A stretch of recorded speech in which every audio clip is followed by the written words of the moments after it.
அனைவருக்கும் வணக்கம். Welcome to lotus NEET biology Tamil YouTube channel. நம்முடைய யூடியூப் சேனலில் டிஎன்டெட் பேப்பர் 2 எக்ஸாமுக்காக சயின்ஸில் இருந்து கொஷின்ஸ் பார்க்க போகிறோம்.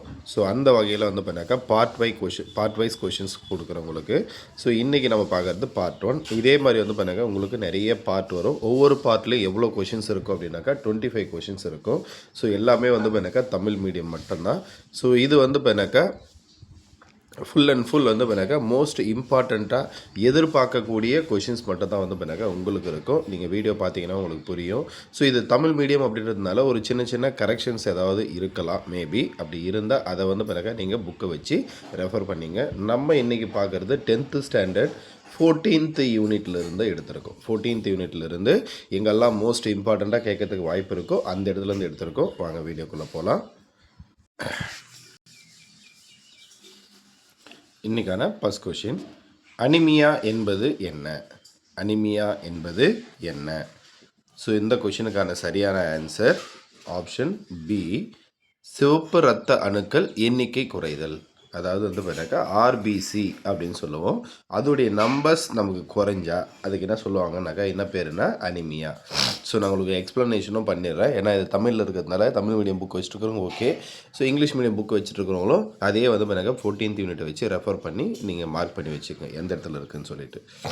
அப்போது அனிமியா அப்படின்றது என்ன அப்படின்னு பார்த்தீங்கன்னாக்கா நம்முடைய பிளட்டில் ஆர்பிசி, அதாவது இரத்த சிவப்பணுக்கள் அப்படின்னு சொல்லுவோம். இந்த ஆர்பிசிக்கு இன்னொரு நேம் இருக்குது, எரித்ரோசைட்ஸ். அதோடைய எண்ணிக்கை குறைஞ்சா அதுக்கு தானே பேர் அனிமியா அப்படின்னு பேர்.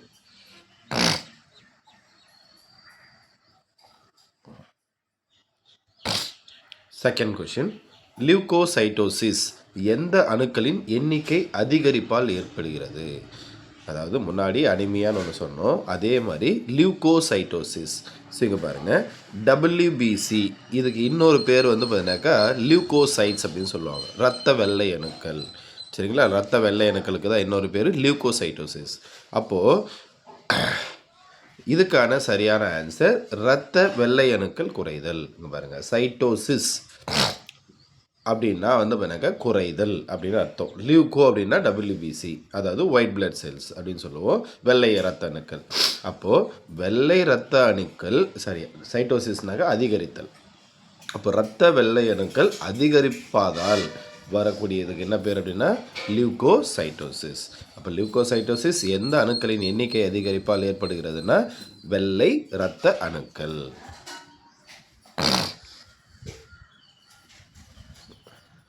அடுத்து மூன்றாவது கொஷின், இரத்த வெள்ளை அணுக்களின் எண்ணிக்கை குறைவதற்கு. ஸோ எங்கே இன்க்ரீஸ் ஆகுது எங்கே டிக்ரீஸ் ஆகுது, அது இரத்த வெள்ளை அணுக்களா இரத்த சிவப்பு அணுக்களா, அதை பேஸ் பண்ணி ஞாபகம் வச்சுக்கோங்க. அப்போ இரத்த வெள்ளை அணுக்களின் எண்ணிக்கை குறைவதற்கு என்ன பெயர் அப்படின்னு கேட்டோம் அப்படின்னா இதுக்கான சரியான ஆன்சர் லியூகோபீனியா. லியூகோபீனியா அப்படின்னு சொல்லுவோம். அதாவது இரத்த வெள்ளை அணுக்களின் எண்ணிக்கை குறைஞ்சா அதுக்கு பேர் லியூகோபீனியா அப்படின்னு சொல்லுவாங்க. அடுத்து நான்காவது கொஷின், த்ரம்போசைட்டோபீனியா எந்த அணுக்களின் குறைவால் ஏற்படுகிறது? இங்கே பாருங்கள், பீனியா அப்படின்னு கேட்டாங்கன்னா இதுக்கு என்ன பேருனா குறைதல் அப்படின்னு பேர். பீனியா அப்படின்னா குறைதல். அப்போ இங்கே த்ரம்போசைட்டோபீனியா, அப்போ பீனியானா குறைதல், த்ரம்போசைட் அப்படின்னா பிளேட்லெட்ஸ்ன்னு ஒன்று இருக்குது, பிளேட்லெட்ஸ். அந்த பிளேட்லெட்ஸுக்கு தான் இன்னொரு பேர் த்ரம்போசைட்ஸ் அப்படின்னு பேர். அப்போது பீனியானா குறைதல், முன்னாடி என்ன இருக்குது த்ரம்போசைட்ஸ். த்ரம்போசைட்ஸ்னது பிளேட்லெட்ஸ். அப்போது இந்த பிளேட்லெட்ஸ் குறையதுனால வரக்கூடியதுக்கு என்ன பேர் அப்படின்னு பார்த்தீங்கன்னா த்ரம்போசைட்டோபீனியா. அதே தான் முன்னாடி கொடுத்துருப்பாங்க. இந்த பாருங்கள், லியூகோபீனியா. சரிங்களா, பீனியானா குறைதல், லியூகோ அப்படின்னா லியூகோசைட்ஸு. லியூகோசைட்ஸ் குறைவதால் வரக்கூடியது வந்து பார்த்தீங்கன்னாக்கா லியூகோபீனியா. அந்த லியூகோசைட்ஸ்ன்றது இரத்த வெள்ளை அணுக்கள். இதுக்கு மேலே ஒன்று கொடுத்துருக்காங்க பாருங்கள், சைட்டோசிஸ். ஸோ சைட்டோசிஸ் அப்படின்னாவே அதிகரித்தல் அப்படின்னு அர்த்தம்.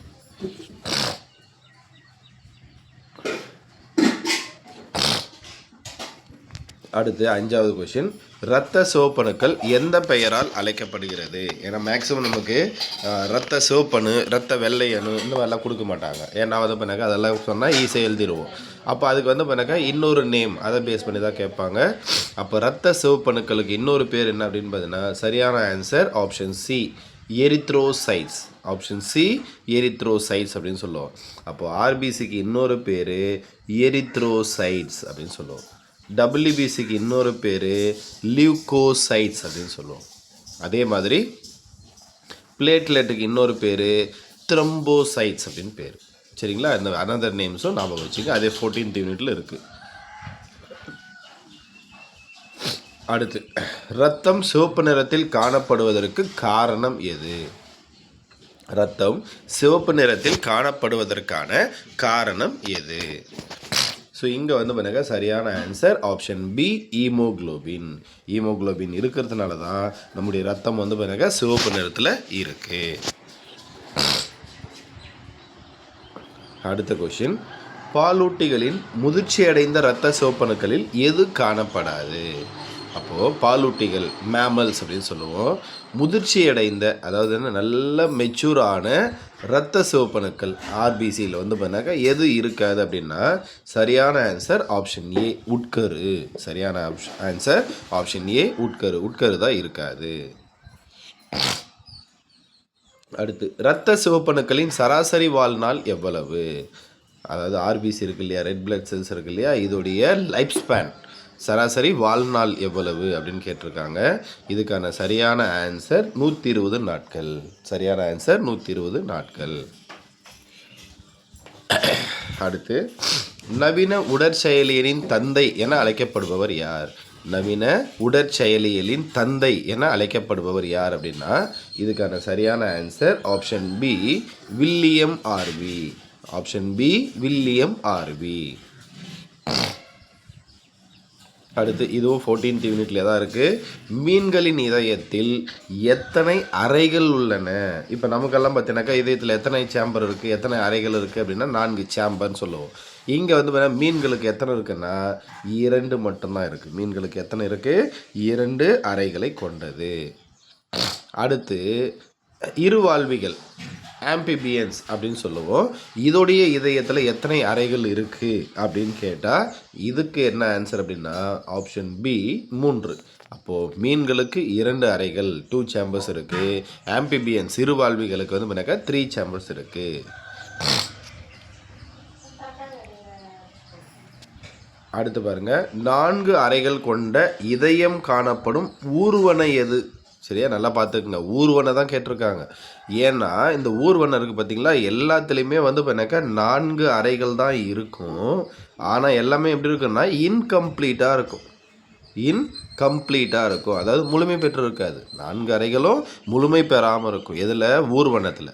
ஆனால் ஊர்வனை தான் ஒரே ஒரு ஆர்கனைசத்தில் மட்டும், ஒரே ஒரு உயிரினத்தில் மட்டும் 4 அறைகள் இருக்கும். அது எப்படி இருக்கும்? கம்ப்ளீட்டாக இருக்கும். எதில் அப்படின்னு கேட்டிருக்காங்க. இதுக்கான சரியான ஆன்சர் ஆப்ஷன் சி முதலை.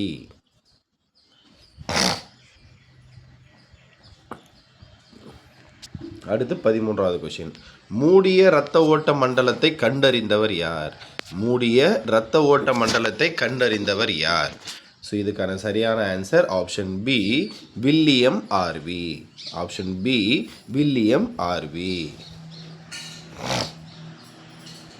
அடுத்து, இடது ஆரிக்கல் மற்றும் இடது வென்ட்ரிக்கலுக்கு இடையில் உள்ள வால்வ் என்ன? பாருங்க, நம்முடைய ஆர்ட்டு இப்படி 4 சேம்பர் இருக்கும். சரிங்களா? இப்போது இது இருக்குது அப்படின்னு பார்த்தீங்கன்னாக்கா இந்த பக்கம் இருக்குது பார்த்தீங்களா,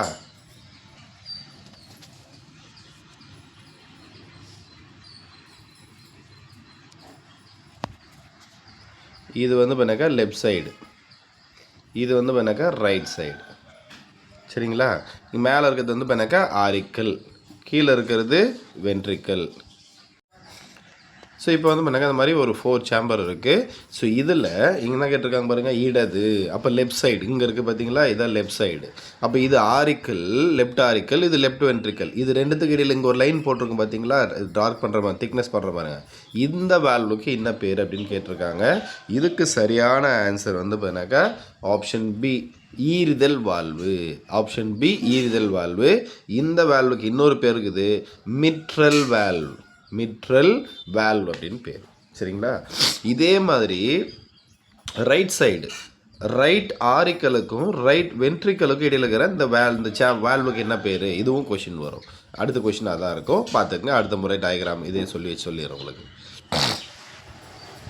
அடுத்து 15வது கொஸ்டின் பாருங்கள்.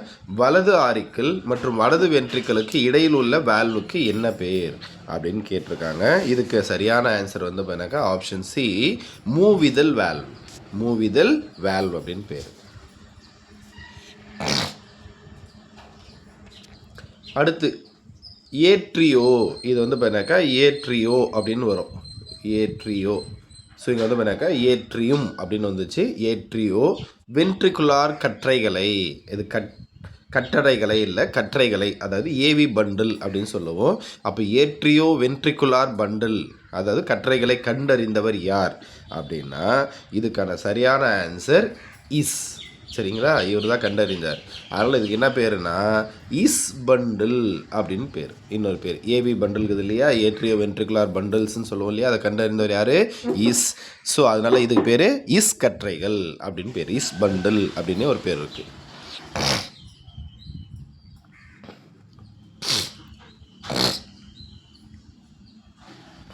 அடுத்து நம்முடைய ஆர்ட்டில் லப்டப்னு சவுண்டு வருது இல்லையா, அந்த லப் அப்படின்றது வந்து பார்த்தீங்கன்னா ஃபஸ்ட்டு வரக்கூடிய சவுண்டு, டப் அப்படின்றது இரண்டாவது வரக்கூடிய சவுண்டு. அப்போது இந்த லப் அப்படின்ற சவுண்டு ஒலி எந்த வால்வுகள் மூடுவதால் ஏற்படுகிறது? ஸோ இதுக்கான சரியான ஆன்சர் ஆப்ஷன் பி, மூவிதல் வேல்வ் மற்றும் ஈறுதல் வேல்வுகள். இங்கே பாருங்கள், திரும்பவும் நம்ம இப்போ போட்டோம் இல்லையா, அதே தான். ஸோ இது வந்து பார்த்தீங்கன்னாக்கா லெஃப்ட் சைடு, இது வந்து பார்த்தீங்கன்னாக்கா ரைட் சைடு. ஸோ இதில் வந்து பார்த்தீங்கன்னா லெஃப்ட் சைடு சொன்னோம் இல்லையா, ஸோ இந்த லெஃப்ட் சைடில் இங்கே இருக்குது பாருங்கள், லெஃப்ட் ஆரிக்கலுக்கும் லெஃப்ட் வென்ட்ரிக்கலுக்கும் இடையில் இருக்கிற இந்த வேல்வுக்கு தான் என்ன பேர், மூவிதல் வேல்வ். இந்த மூவிதல் வேல்வுக்கு தான் இன்னொரு பேர் மிட்ரல் வேல்வ் அப்படின்னு பேர். சரி, மூவிதல் வேல்வுக்கு இன்னொரு பேர், சாரி ஒன்ஸ் அகேன், லெஃப்ட் ஆரிக்கலுக்கும் லெஃப்ட் வென்ட்ரிக்கலுக்கு இடையில் இருக்கிற இந்த வேல்வுக்கு என்ன பேருனா ஈறுதல் வேல்வ் அப்படின்னு பேர். இதுக்கு இன்னொரு பேர் மிட்ரல் வேல்வ். இந்த பக்கம் ரைட் சைடு இருக்குது பார்த்தீங்களா, இதுக்கு வந்து பார்த்தீங்கன்னாக்கா மூவிதல் வேல்வ் அப்படின்னு பேர். சரியா, லெஃப்ட் சைடில் இருந்தால் ஈறுதல் வேல்வு, ரைட் சைடில் இருந்தால் மூவிதல் வேல்வ். இந்த ஈறுதல் வேல்வுக்கு தான் இன்னொரு பேர் மிட்ரல் வேல்வ் அப்படின்னு பேர். அப்போது இந்த ஈறுதல் வேல்வு மூவிதல் வேல்வு இருக்குது இல்லையா, இது ரெண்டும் க்ளோஸ் பண்ணுறதுனால இங்கே பாருங்கள், வேல்வுகள் மூடுவதால் இது ரெண்டும் க்ளோஸ் ஆகுது.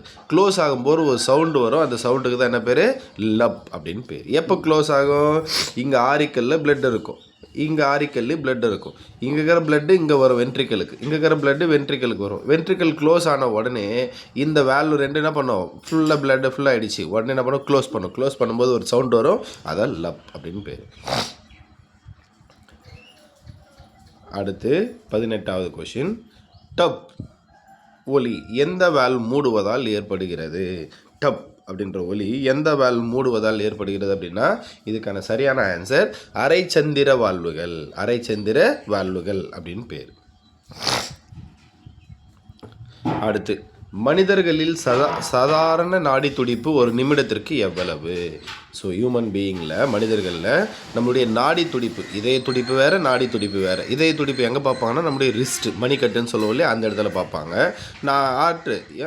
இதய துடிப்பு அப்படின்றது இதயத்தில் பார்ப்பாங்க. சரிங்களா, அப்போது மனிதர்களில் சாதாரண நாடி துடிப்பு ஒரு நிமிடத்திற்கு எவ்வளவு அப்படின்னா இதுக்கான சரியான ஆன்சர் ஆப்ஷன் சி, 70 முதல் 90 வரை. 70 முதல் 90 வரை.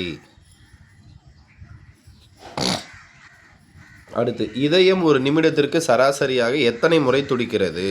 நம்முடைய இதயம் ஒரு நிமிடத்திற்கு சராசரியாக எத்தனை முறை துடிக்கிறது அப்படின்னா இதுக்கான சரியான ஆன்சர் ஆப்ஷன் சி, 72 முதல் 75 முறை. 72 முதல் 75 முறை. அடுத்து கொஷின் நம்பர் 21. இரத்த வகைகளை முதலில் கண்டறிந்தவர், அதாவது இரத்த வகைகளை முதலில் கண்டறிந்தவர் யார் அப்படின்னா இதுக்கான சரியான answer option B, Karl Landsteiner. Karl Landsteiner அப்படின்னு சொல்லுவோம். அடுத்து 22வது கொஷின். கார்ல் லாண்ட்ஸ்டீனர் கண்டறிந்த இரத்த வகை எவை? கார்ல் லாண்ட்ஸ்டீனர் கண்டறிந்த இரத்த வகை எது அப்படின்னாங்க அவர் கண்டுபிடிச்சது மொத்தம் 3 பிளட் குரூப் தான், அதாவது ABO இந்த 3 தான் கண்டுபிடிச்சார். அதனால் இது எது, ABO. கார்ல் லாண்ட்ஸ்டீனர் கண்டுபிடிச்சது ABO மட்டும்தான். ABயை கண்டுபிடிச்சவர் அவருடைய ஸ்டூடெண்ட், அதுக்கப்புறம் வந்து அவர் கண்டுபிடிக்கிறார். சரிங்களா, அடுத்து யூனிவர்சல் டோனர். அப்போ யூனிவர்சல் டோனர் அப்படின்னு எதை சொல்கிறாங்க அப்படின்னா அங்கே பாருங்கள் டோனர்லேயே டிஓ வந்துருச்சு. அப்போ டிஓ இருக்கு இல்லையா, அப்போ ஓ தான் என்னது யூனிவர்சல் டோனர். அப்போ பார்த்தோன்னே சொல்லிடணும் சரிங்களா. அப்போ யூனிவர்சல் டோனர்னு எந்த பிளட் குரூப்பை சொல்லலாம், ஓ பிளட் குரூப்பை சொல்லலாம். ஏன் அப்படின்னா இவங்க என்ன பண்ணலாம், யாருக்கு வேணாலும் கொடுக்கலாம். ஏக்கு கொடுக்கலாம், பிக்கு கொடுக்கலாம், ஏபிக்கு கொடுக்கலாம், ஓக்கு கொடுக்கலாம். ஸோ இந்த 4 ரத்த வகையில் யாருக்கு வேணாலும் என்ன பண்ணலாம், இந்த ஓ பிளட் குரூப் இருக்கிறவங்க கொடுக்கலாம். அதனால் வந்து பண்ணாக்கா இதுக்கு யூனிவர்சல் டோனர் அப்படின்னு பேர். அடுத்தது யூனிவர்சல் ரெசிபியன்ட். யூனிவர்சல் ரெசிபியன்ட் இவங்க யார் அப்படின்னு பார்த்தீங்கன்னா ஏபி. இவங்க தான் யூனிவர்சல் ரெசிபியன்ட். ஏன் இவங்கள யூனிவர்சல் ரெசிபியன்ட்னா இவங்க என்ன பண்ணலாம், ஓ கிட்டேருந்து வாங்கிக்கலாம், ஏ கிட்டேருந்து வாங்கிக்கலாம், பி கிட்டேருந்து வாங்கிக்கலாம், ஏபி கிட்டேருந்தும் வாங்கிக்கலாம். ஸோ அப்போ யார்கிட்ட இருந்தாலும் வாங்கிக்கலாம் இல்லையா, அதனால் அதுக்குலாம் பேர்னா யூனிவர்சல் ரெசிபியன்ட் அப்படின்னு பேர். அடுத்து 25வது கொஷின், RH காரணியை கண்டறிந்த எந்த விலங்கின்